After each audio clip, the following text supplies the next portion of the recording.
AK the tiger lyrical video வந்திருக்கு. தம்ப்நெயிலும் அந்த title பார்த்தோன்னே கண்டுபிடிச்சிட்டு என்ன பாட்டுன்னு இந்த ட்ரெய்லர்லேயே வந்திருக்கும்ல ஒரு பாட்டு புள்ளி புள்ளி புள்ளி புள்ளே அப்படின்னு. ஆக்சுவலாக அந்த ட்ரெய்லர்லேயே வந்திருப்பார் அந்த ஒரிஜினல் கிரியேட்டர் இருக்கார்ல. நான் ட்ரெய்லரில் பார்த்தப்போ யார் அது புதுசாக இருக்கே அப்படின்ற மாதிரிலாம் கேட்டிருப்பேன். பார்த்தா அவர் தான் டார்கே. அவர் தான் அந்த மலேசியன் சிங்கர். அவரே லிரிக்ஸ்லாம் எழுதி அவரே பாட்டு பாடி ஒரு பேண்டு மாதிரி ஆக்சுவலாக அங்கே இருந்திருக்காங்க.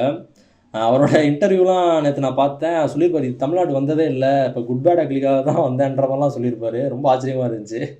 இந்த அக்கா மக சாங் எல்லாத்த பற்றியும் பேசியிருப்பார். அவரோட இன்டர்வியூனா போய் செக் பண்ணி பாருங்கள். இன்டர்வியூன்னு போட்டாலே வரும், டார்கே இன்டர்வியூன்னு போட்டாலே வரும், போய் செக் பண்ணி பாருங்களேன். இப்போ வந்து ஏகே த டைகர் இந்த படத்தில் வந்து ஃபுல் வெர்ஷன் அதே பாட்டு தான் வந்திருக்குமா, இல்லை இது வேறு எதுவும் வெர்ஷன் இப்போ லிரிக்ஸ் எதுவும் மாற்றி வேறு மாதிரி எதுவும் பண்ணியிருக்காரா என்ன தெரில. ஸோ நம்ம ட்ரெய்லரில் பார்த்தது அந்த பாட்டு அப்படியே தான் இருந்துச்சு. ஒருவேளை அதுக்கப்புறம் எதுவும் லிரிக்ஸ்லாம் எக்ஸ்ட்ரா எதுவும் ஆட் பண்ணியிருக்காங்களா என்னன்னு தெரில. நம்ம போய் பாட்டை கேட்டுடலாம்.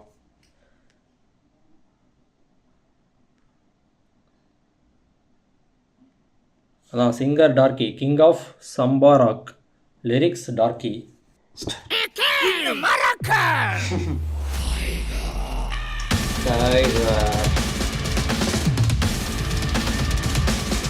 ஜிவி தான் மியூசிக் பண்ணியிருக்காரு. மியூசிக்கில் தான் கொஞ்சம்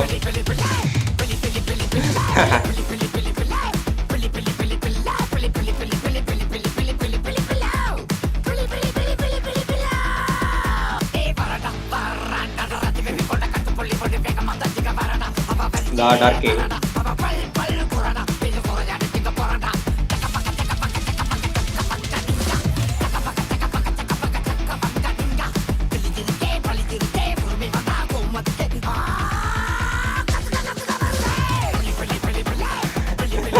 அதிருதுங்க. ஹெட்செட்டே எனக்கு அதிருதுங்க. இங்கே சவுண்ட் எவ்வளோ கம்மியாக தான் வச்சுருக்கேன் யூஸ்ஃபுல்லாக வைக்கிறத விட.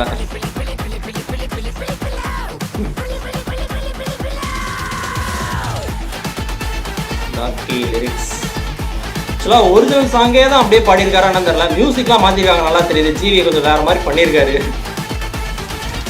நான் ஒரிஜினல் சாங் கேட்டதில்ல, ஃபுல்லாக கேட்டதில்ல.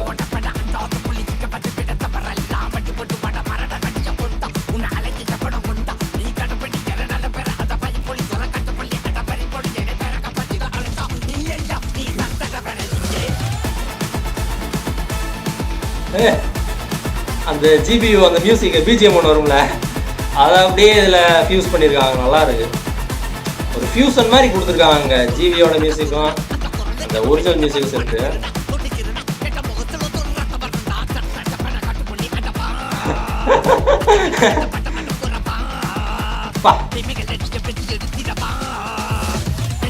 அழுத்துறாரு பாருங்க இங்க.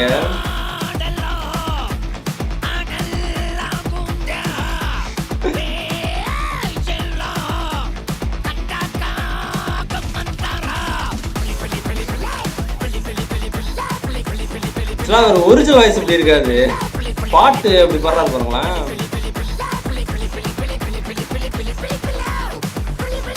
ஓ டார்க் டார்க் டார்கி. எதுவும் ஃபைட் சீக்வன்ஸ் அப்போ வர சாங்கா இருக்குமோ, இல்ல சேசிங்ல வர சாங்கா இருக்குமோ?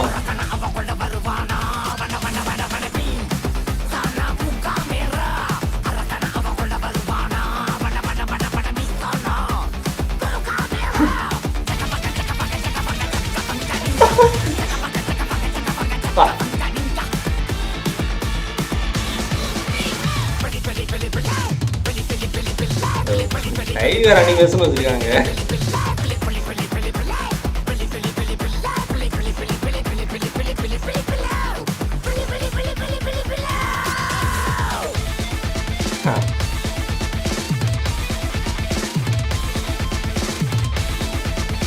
ட்ரெய்லர் டீசர்லாம் வந்ததெல்லாம் காமிக்கிறாங்க. ஓ இவர் தான் இதே பாடி இருக்காரா, குட் பேட் அக்லின்றதும். சூப்பர் சூப்பர், செம்மையா இருக்கு. ரொம்ப அதிர்ச்சிங்க அப்படியே. Okay nice. சரி, ஒரிஜினல் சாங் இருக்குல்ல, நான் ஃபுல்லாக கேட்டதில்ல. நம்ம இன்ஸ்டாகிராமில் வரது சும்மா குட்டி குட்டி கிளிப்ஸாக இருக்குல்ல, அதுதான் கேட்டிருக்கேன். மியூசிக் கண்டிப்பாக மாற்றிருக்காரு ஜிவி, வந்து நிறைய மாற்றிருக்காரு. அந்த ஒரிஜினல் அந்த ஜிபியோட அந்த டீசரில் கூட அந்த இது வந்துச்சுன்னு நினைக்கிறேன். அந்த பிஜிஎம்மே உள்ளே தூக்கி போட்டிருக்காரு. நல்லா இருக்குது. அப்படியே அதிருது ரொம்ப. அதுவே ஒரு எனர்ஜி கொடுக்குற மாதிரி இருக்கு பாருங்களேன். அப்படியே அழுத்துறாரு அவர் பாடும்போது, அழுத்தி பாடுறாரு. ஆனால் ஒரிஜினல் வாய்ஸ் அந்த இன்டர்வியூவில் போய் பார்த்தீங்கன்னா அந்த மாதிரி இருக்காது வாய்ஸ், கொஞ்சம் நார்மலாக தான் இருக்கும். இந்த பாடலாம் அவர் ஒரு பேண்டில் நிறைய பாட்டு பாடியிருப்பார்ல, அதெல்லாம் கொஞ்சம் கொஞ்சம் பார்த்துருக்கேன். அப்படியே அவரோட வாய்ஸு அப்படியே அழுத்தி ரொம்ப சுருக்கிக்கிறாரு வாய்ஸை, ரொம்ப குறுக்கி சுருக்கி அந்த மாதிரி பாடுறாரா, அழுத்தி பாடுறாரா, அப்படியே வித்தியாசமாக இருக்குது. லிரிக்ஸுமே அவர் தான் இன்னும் கொஞ்சம் வேறு எதுவும் எழுதியிருப்பாருன்னு நினைக்கிறேன் டார்க்கி. ஏன்னா லிரிக்ஸிஸ்ட்டும் அவர் தான் அந்த பாட்டுக்கு. படத்துக்காக கொஞ்சம் கேட்டு வாங்கியிருப்பாங்கன்னு நினைக்கிறேன். அஜித் சாருக்காக எந்தெந்த மாதிரிலாம் கொஞ்சம் ஆட் பண்ணிக்கலாம் அப்படின்ற மாதிரி கேட்டோன்னா அவர் ஸ்டைலில் எதுவும் எழுதியிருப்பாருன்னு நினைக்கிறேன். இல்லை ஒரிஜினல் லிரிக்ஸே தான் அப்படியே இருக்கா என்னன்னு தெரில எனக்கு. நல்லா இருக்குது பாட்டு. அதான் அந்த ஒரு எனர்ஜி கொடுக்குது, அந்த ஒரு கண்டிப்பாக அது கொடுக்குது, அதிருது, நல்லா இருக்குது. Okay nice. இதே மாதிரி அடுத்த வீடியோ பார்க்குறேன். Bye guys.